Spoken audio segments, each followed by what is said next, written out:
In today's video, I'm going to teach you how to create columns in Notion. If you want to organize content side by side in a cleaner, more visually structured layout, columns are a great tool to use.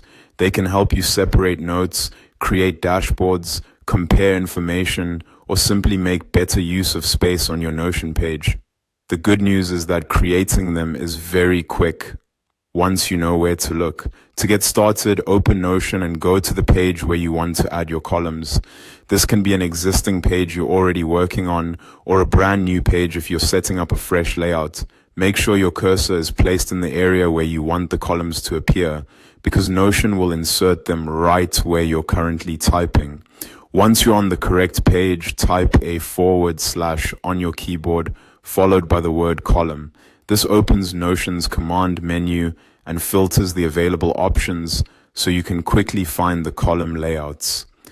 The / command is one of the fastest ways to insert different types of content in Notion, so it's useful to get comfortable with it. After you type column, you'll see several filtered results appear.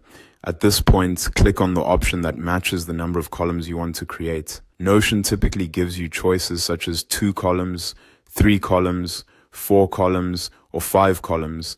Choose the layout that best fits the kind of information you want to display.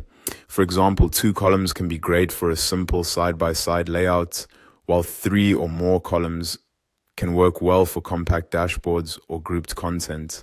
As soon as you click your preferred option, Notion will insert that column structure onto the page. From there, you can begin adding content into each section and customizing the layout to suit your needs.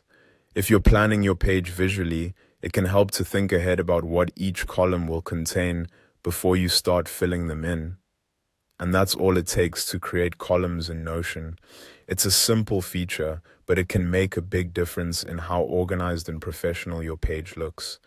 Once you've added your columns, you can continue building out the rest of your content inside them to create a layout that's easier to read and easier to manage.